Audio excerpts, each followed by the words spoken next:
Everybody, it's Richard Ramos, and welcome back to the Parent Whisperer podcast.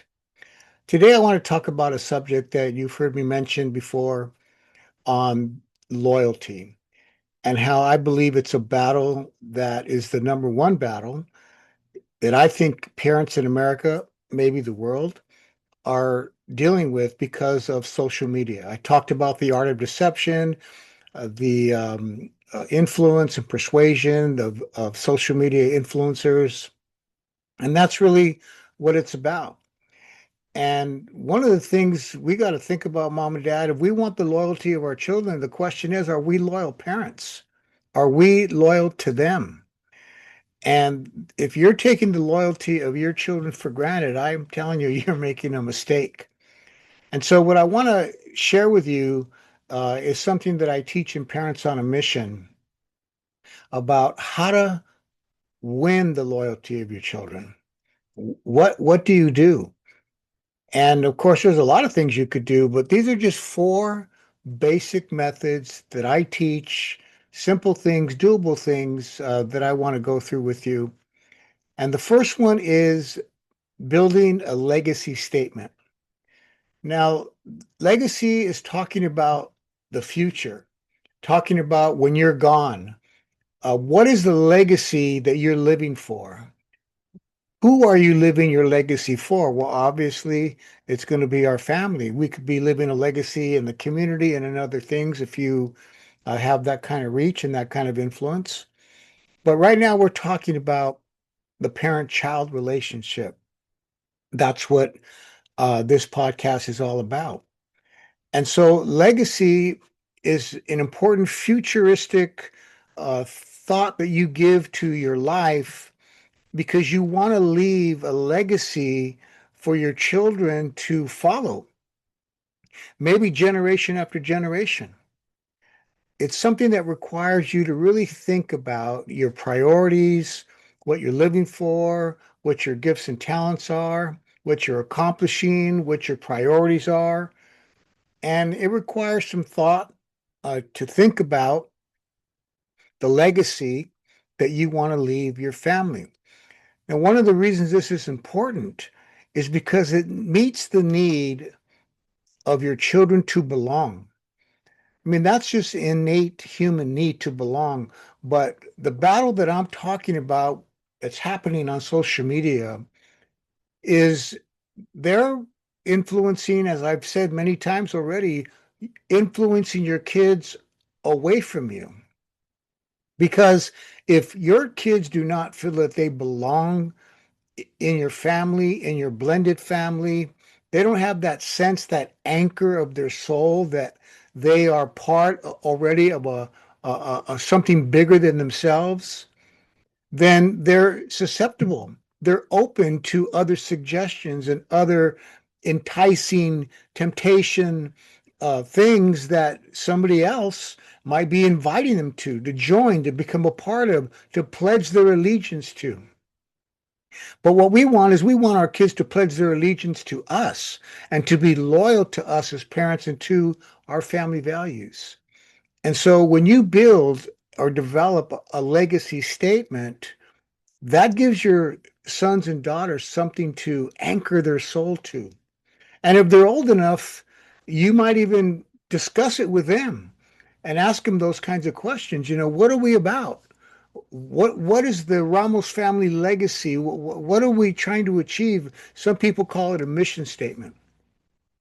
But a mission statement is more about today and the priorities of today and next year, which is good. But a legacy statement is more about the future. It's more about the generation. It's more about your children and your children's children, etc. So building a legacy, and um, it takes time to think through it and uh, write it out. And of course, it's going to be a draft at first, but it's something that is doable. One of the things I encourage parents to do is to take a sheet of paper and along the left-hand column, just to use their last name as a acronym. So R in our case would be Ramos, and use those letters to describe what your family legacy is about. I've tried to impress upon my children to be a change agent in the community, a change agent in the life of their friends, and if they're married and have children, in the life of their children. So I put that what I used for that letter was revolutionary, because a revolutionary is somebody that is going to change the status quo. You're not satisfied with the status quo. In my life, that's been about the community, it's been about youth violence, and it's been about the parent child relationship. So that's just an example. And then you just go down each letter and you use each letter to describe what your legacy is.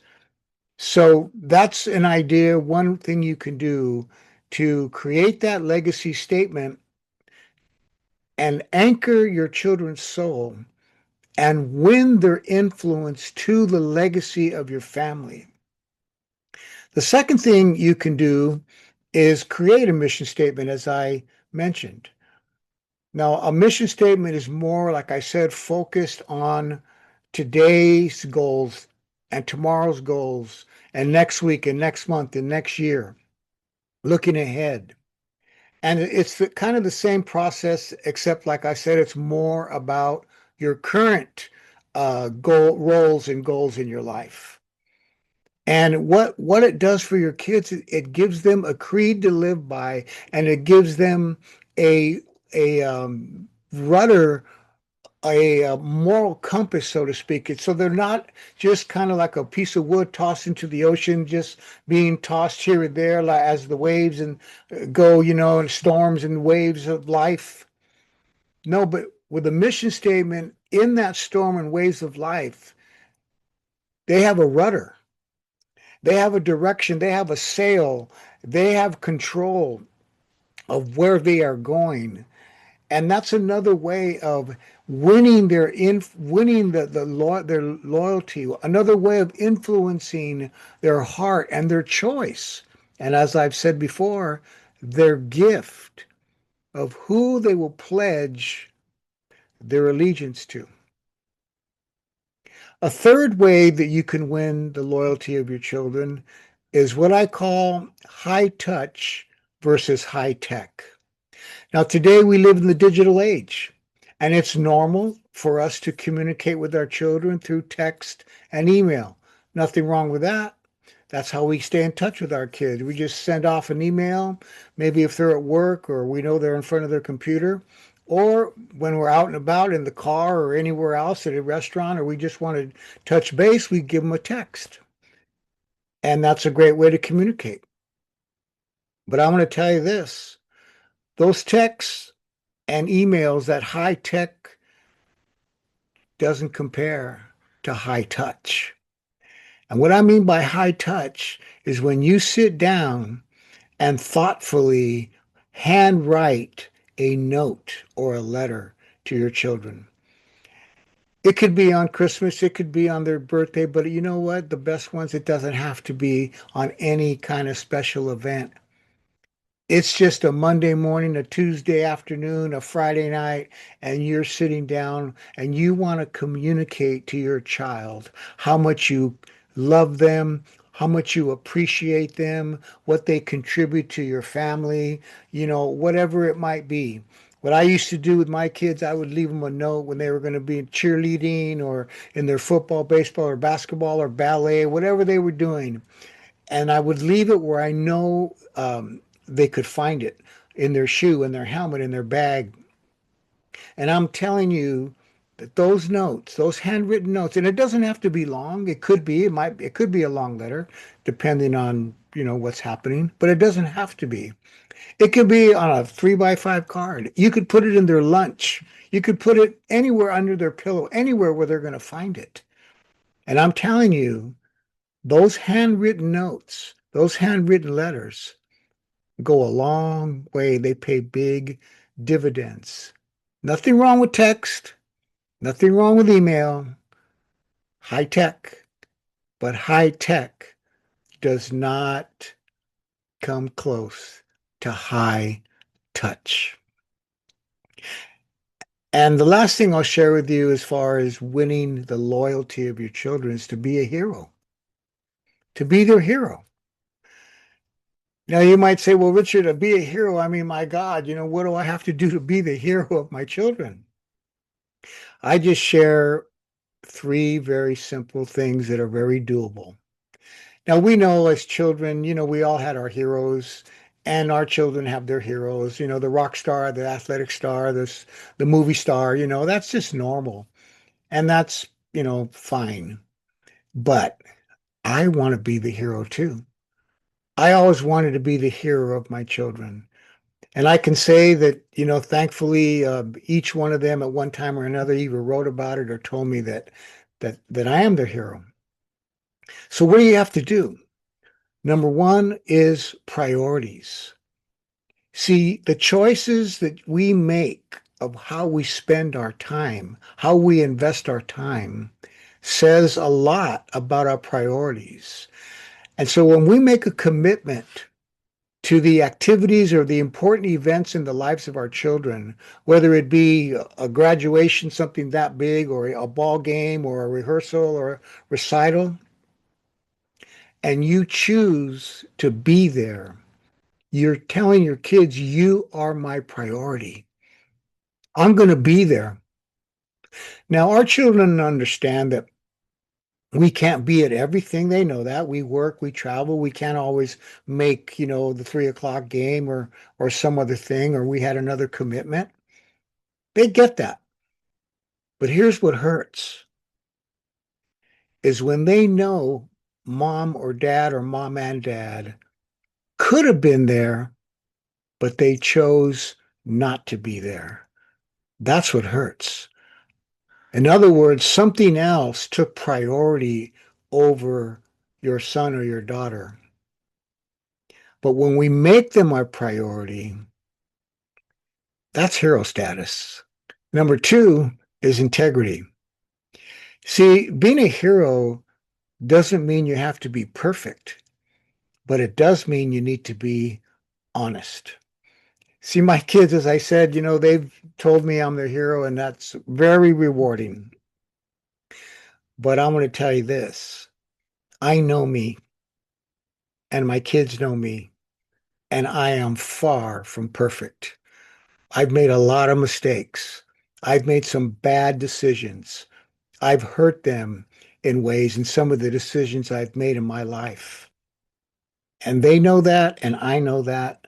But here's the thing. I've owned up. I've looked them in the eye and owned my mistake. And I've asked for forgiveness. I've apologized to them. See, that goes a long way. When children see authority figures like mom and dad own their mistakes, own up to their were wrong, admit we were wrong, apologize and ask for forgiveness, that's hero status. And number three is crisis. It may not seem like a crisis to you, but if it's a crisis to them, we show up. And you don't have to have the right words. There's a lot of times when my kids, or haven't they maybe it was a lost ball game or a broken relationship. I didn't know what to say. I didn't have the right words, but that's the whole thing. You don't have to. You don't have to fix it. I know we want to fix it. We want to remove their pain. It's painful for us to see our kids broken and crying and in pain. But you don't have to fix it or remove that pain. That's actually some of the stuff that helps them grow. But it's a crisis in their life and in their eyes, and we can just show up. We show up and we let our presence speak loud and clear about our love for them, our care for them, our concern for them in the crisis of their life. So those are three doable things that any parent can do to achieve hero status in the life of their children. And those are the things that win loyalty. And that's what I'm impressing upon you. That loyalty is the number one battle, in my opinion, that parents in America are fighting because of the social media, digital age that we live in. And if you're taking that loyalty for granted, you're making a huge mistake. We can win the battle for loyalty. And by doing these simple 4 things I've showed you today, that will give you a leg up on your competition. I'm Richard Ramos, and you've been listening to the Parent Whisperer podcast. Please do me a favor and subscribe, write a review, like the video, because those are the things that help me grow the podcast and reach more parents, which is my purpose and my goal. I want to invite you also to my website where my books are there. If you want to learn more and go deeper into the things I talked about, those are in my books. There's an online course there that I want to invite you to consider, the online course, the Parents on a Mission online course. And always remember this: Parents on a Mission is not for bad parents. It's for good parents who want to get better. See you next time.